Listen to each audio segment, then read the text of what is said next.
Meron akong ipaparinig sa inyo bago natin bigyan ng opinion itong balitang ito.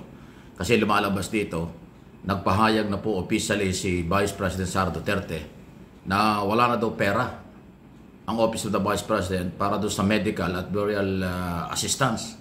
So gusto niyang palabasin, huwag na kayo lumapit, wala kaming ibibigay, parang gano'n. The Vice President na hindi na maipagpapatuloy ng OBP ang Medical at Burial Assistance Program nito ngayong 2025 dahil walang nakalaang pondo para rito sa General Appropriations Act. Noong 2024, nakapagbigay ang programa ng higit 822 million pesos sa 187,028 na beneficiaryo. Dahil sa malaking bawas sa budget ng OBP, apektado rin ang ilang proyekto ng opisina tulad... Yan, no? So, apektado raw. Thank you sa UNTV, yung report na yan. Ito, nakita ko naman yan. Meron siyang statement kasi walang video. Statement lang coming from the Vice President na wala nga daw pera para diyan ho sa mga burial assistance at saka medical. So, ang kanyang pinapalabas dito, kahit lumapit kayo, wala na ako ibibigay.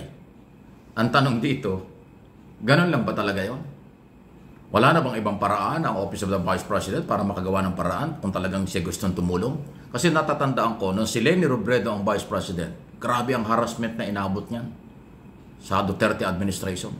Tinanggal din sa gabinete, wala rin malaking pera, halos wala.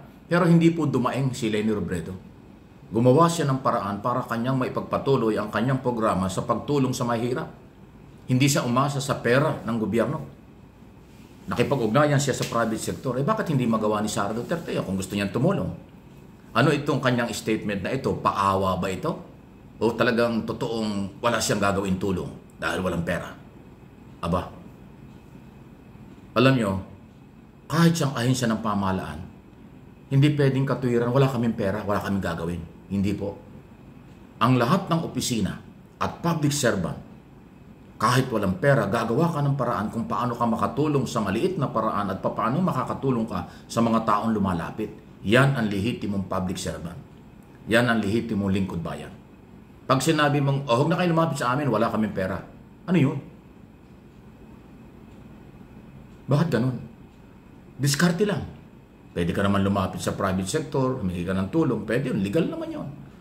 Dapat gumawa ka ng paraan para yung mga taong gusto mong tulungan, matulungan mo. Pero ngayon, nagdeklara ka na walang pera, kaya wala nang lalapit, ganun ba yun? Sa pera na lang ng bayan, umaasa? Wala na bang diskarte? Again, ulitin ko, paawa ba ito? Dahil tinanggalan ka ng pera? Mahanap ka ba ng suporta at awa sa taong bayan dahil tinanggal ang pera para sa iyong galawan? Nasaan ba ang dahilan? Ano ba ang dahilan? Bakit pinawasan ng malaking pondo ang Office of the Vice President?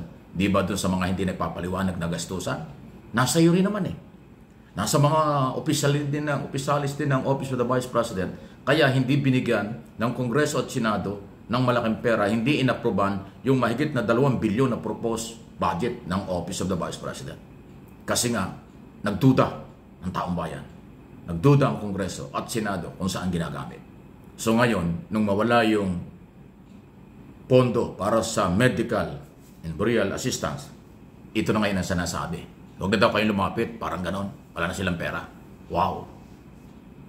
Kaya ako bigla akong naalaala at kinumpara nung si Leni Robredo na kinawawa ng Duterte administration, hindi siya dumaing, hindi siya pumatol sa mga kung ano-anong ginagawa. Ginawa ni Leni Robredo ang kanyang magagawa bilang pangalawang pangulo, until now ginagawa pa rin niya ang pagtulong sa kapwa. Walang budget galing sa pamahalaan, diskarte lang. Kung nagagawa ni Leni Robredo yan ng Vice President, nagagawa ngayon, hindi ba magagawa ni Sara yan? Duterte? Yan ang malaking pagkakaiba. Kayo, ano inyong masasabi dyan? Bakit ba pag nabawasan ng pera, parang paawa ang dating? Hindi. Pag wala ang pera, kakaunti ang pera, mas challenge yan. Dapat gumawa ka ng paraan kung gusto mong tumulong sa kapwa.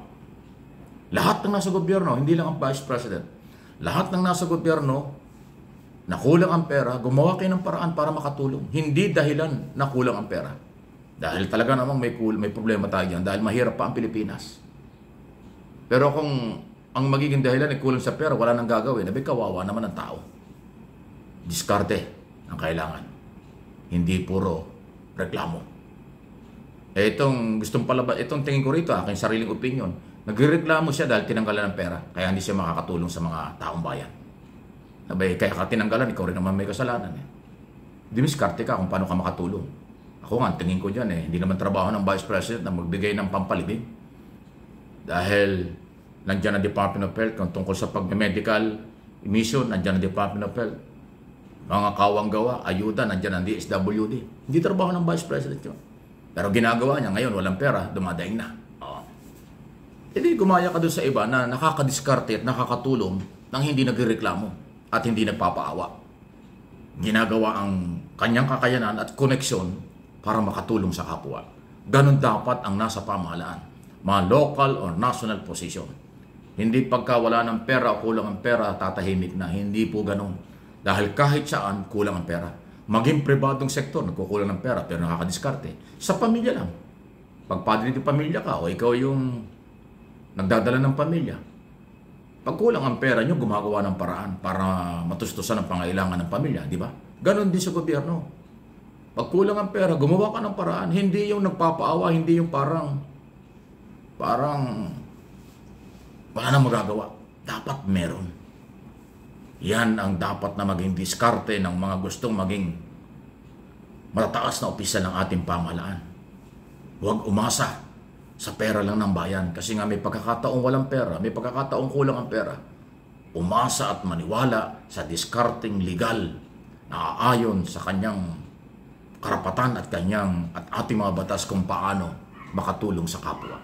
Di ba? Ganun lang. Kung kinakailang gumastos ka ng sariling pera para makatulong, bakit hindi? Ba't hindi mo gawin? Kung wala kang mahingan ng tulong, financial support mula sa iyong mga kaibigan, imposible naman yun. Aba, diskarte nga lang yan eh. Kayo, ano yung masasabi? Nagpapaawa ba? Naghahanap ba ng kakampi si Sara sa kanyang statement na yan? Na wala na daw silang pera at kaya hindi makakatulong? Hindi daw binigyan ng pera para sa medical at burial assistance? Yung pala kailang ginagawa sa nakalipas na mga taon. Ayun. Ay hindi natin kasalanan niya. Nasabi ko na kung bakit hindi ibinigay ang perang hinihiling niya. Alam naman natin yan. Public knowledge. Ano ang dahilan kung bakit yan ang nangyari sa kanya. So, kayong mga umaasa, ay di pupunta kayo sa DSWD. Kayong umaasa, pupunta kayo sa Department of Health. Marami na mga ahensya sa local government. Yan ang may mga kapabilidad. Baka may mga pondo sila. Yan ang trabaho nila. Huwag sa politiko. Pagka kayo may sakit, sa politiko kayo lumapit, may utang na loob pa kayo. Pag nangampanya at kumandidato, babalikan kayo, makukonsensya pa kayo. Pag hindi nyo tulungan. Lapitan nyo yung hindi politiko na merong tamang ginagawa or pera ng bayan ang ginagamit. Okay yun. Pero pag politician, konsensya pa ang kapalit niyan. Hindi maganda rin, di ba? Any comment, reaction, malaya po kayo. Please like, share, subscribe kung hindi pa. MA Pinoy TV.